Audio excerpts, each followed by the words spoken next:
cast that event, and one, I think Lupo and I still to this day are the best Fortnite casting duo of all time. Personally, I think I'm the best Fortnite caster of all time still. I think I'm the best at storytelling, best at building the hype. And a lot of their new casters are great, but I don't think any caster has ever set the stage to the level that I have. And I think that would be my piece of advice for current casters. Like Call of Duty, for example. One of the things I think I did best was Game 5, Round 11 S&D at a grand finals. If you win that round, some events, you know this, is a difference in $200,000 in prize money. Like, tell the story of, this is a $200,000 round of Search and Destroy. Yeah. You know, this is a $4 million game of Fortnite is what the final games of the Fortnite Pro-Am were, you know? Like, make it known where, like, if this guy just lives to the end and we tell that story or we tell this person's, like, make sure people can understand that and they can resonate with that. So thankfully, we did a great job of that at Ninja Vegas. That Fortnite had reached out and we had been offered the opportunity to be the head casters for a couple of the PAX events. And then when the Pro-Am came out, I signed in my opinion, to this day, the highest paid esports caster in history for the 10 weeks of the Pro-Am or the World Cup buildup and then the Fortnite World Cup event. And it was a life-changing opportunity. And that one wasn't really a leap. It was more just, I knew I wasn't going to, some people were like, well, why don't you compete? And I'm like, dude, I can get top 8 for casting, you know, like in prize money, you know, like, I'm like, why would I, or whatever it was, top 10, I mean, couple things there. Can you share what that number was or what a ballpark is of that?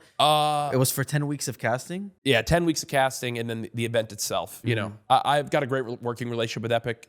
I don't want to step on any toes there, but I can say that, you know, my entire year of Fortnite, of Call of Duty casting salary was like a couple of the weekends, few of the weekends. Wow. Just for Saturday and Sunday for 8 hours a day. And that was for 10 weeks. Yeah. And like, obviously, at that time, I built a huge audience too. Yeah. So I wasn't just a caster. I was also, and Lupo too, we were 2 of the top Fortnite streamers. So you have to keep that a little bit in perspective. 100%. It's like you're having 2 of the top streamers also be the 2 top casters. So it's kind of like a double dip, right? It's the best case scenario for Fortnite. And for you, being a caster for what, 10 years before that almost? 7, 8 years, whatever it was. That must have been one of the coolest moments ever for, you know, at peak Fortnite, World Cup. Yep. That you just took this leap of faith to become a full-time streamer in the game. To be able to call back to your casting career and like do that together. Like, what a perfect story. I mean, I can say this for the sake of this because I know that there's some financial figures shared here and there. Like, my first COD champs was 7 days of work was for $500. Like, that was my rate for those 7 days. And obviously they fly me out in this and that hotel, but like my pay for my first COD champs was $500. I've done an event where I was a caster. I'm not going to say which one or where, but I got paid $25,000 for a 3-hour show as a caster. And so it was like big change. Yeah. And then after the Fortnite World Cup, the budgets decreased severely and it just no longer made financial sense for me to cast. And I technically got fired from the event after the Fortnite World Cup for yelling mechs. Really? Oh, yeah. For yelling what? They had the mechs in Fortnite in Season X. And Fortnite World Cup was Season 9. And I was in a Twitch Rivals tournament with Tim. And we were ratting it up in a great spot in this, but the mechs were in the game and they were so broken. I mean, anyone who played knew how broken the mechs were. And I was trying to clutch up this tournament and I'm so competitive. I'm wearing my 100 Thieves jersey. I'm out here. And I mean, you know what it's like. You want to win these things.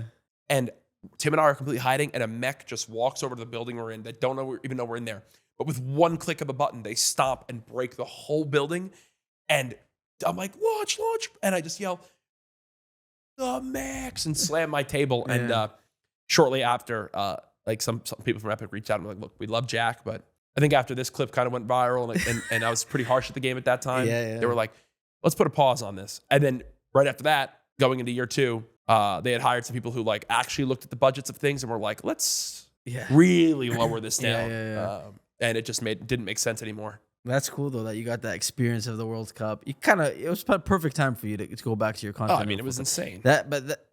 Epic just in general. Even I know you said you're not gonna say what event it was, but just the concept of them taking care of casters like that. Yeah, obviously you're not just a caster at that point, but everybody I speak to, whether it was Ninja or Cypher, whoever, like there's so many moments where they just put so much money into people's pockets that they didn't have to. I mean, support a creator and this. Like I remember when the support a creator happened for. Where Sport Creator was out and Apex started to be the first game that made Fortnite have to kind of look over its shoulder, I would say, in the Battle Royale genre. And at that time, everyone wanted the soccer skins to come back. And that was like the most hyped skin for it to return. And now there's been other versions of that over the years, but by far the most was the soccer skin coming back. Yeah. And when Apex was like hitting its stride a little bit, I remember Epic like did its first ever that I saw like break glass in case of emergency.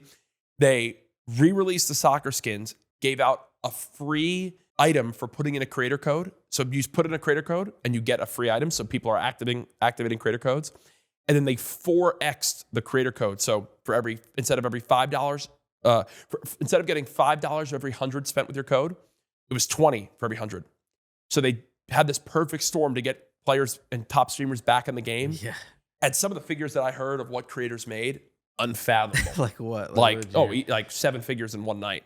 Top one creators. Night? Yeah. Oh my god. Like the top. I mean, Ninja was on my show. He mentioned that he made like $5 million in his top month just from supporter creators. Oh, I mean, insane. Like an unbelievable. At that time, Tfue, Ninja, even like Laserbeam, Lachlan, Ali, all these guys, crazy. I was never on that level. Like I've been very blessed. Yeah. But I think the most people I ever had using my code was like from some of their figures was like a 50th. Yeah.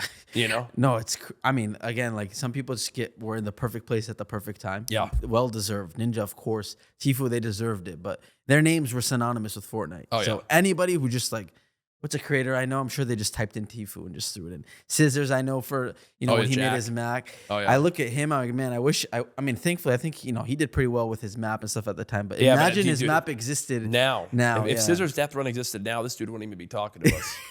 He'd be in Tahiti. Yeah. It's crazy. Fortnite has changed everything. So, thank God you made that decision early on. Every day you made that I'm grateful. Last thing I want to say about the World Cup, there's like some controversy apparently from you where your commentary had some call outs and people thought that people were maybe hearing what you were saying. Yeah. What is that? What exactly happened? Yeah, those kids are such idiots. I mean, everyone at the Fortnite World Cup has, had earbuds in and then soundproofing headsets. Yeah. Now, some people might argue, for example, I casted Call of Duty, they had the same setup. Yeah. People are yelling in the background when a ninja defuse is happening or the crowd is chanting. Players have said to me that like they can feel the literal vibration of the speakers or the crowd, and that isn't even a tell to them. When these guys are playing and they've got those headsets on and everything, and I'm casting, all they hear in their headset is, and they're in the heat of the moment, they're reloading, they're building, they're not hearing me go, booga, because I know the play, good a shockwave up, but a narrative that gets built out by one of the players involved in it, and Fortnite is a young, impressionable audience. So people love to eat up the drama and this and that. Oh, one of the players is the one that started that. Yeah. Oh, okay. And so I think it was a guy, I can't remember what his name is, against Booga. And I said he made clips about it, and then those go crazy on TikTok. And then you could tell the TikTok kids anything. They'll run. Are you kidding me? So they're saying that you're the reason Booga won the won one of the games or made the shockwave play he made. Like the only play Booga had to make was a shockwave. The zone was closing. He knew I forget what the exact things had happened at that time, but all the signs pointed towards making that aggressive shockwave play up. And so he did the obvious play and wins the game. Even to your point, I mean, I don't think they heard you, but to your point, like it happens in Counter-Strike too. Like literally, like even if someone's holding a peak and someone's about to come, the crowd's going crazy. Oh yeah. I remember, I don't know if they still do it now, but there was an era in Counter-Strike where they would play in the soundproof boxes. Yeah. And COD even did it for a little bit too. Yeah, right? and those have kind of gone away, I would say, for the most part. It's just staged. I mean, the technology's gotten great with the soundproofing and then the IAMs and all that. Yeah. It's also like unfortunate. Sometimes it sucks when you're on the receiving end of that. Like, but like it's part of esports. Yeah, it's part of the game. I think the worst is like the ninja defuse moments. Yeah. So thankfully we don't have to deal with that in Fortnite, really. Yeah. But yeah, like Call of Duty S&D. I mean, I had a couple pro players at times like literally want to threaten to beat me up because they think I'm the reason they lost them a round. That's crazy. Meanwhile, it's like you're mad at me because I'm doing my job as a caster, but the production team did a poor job of, or the event budgeted.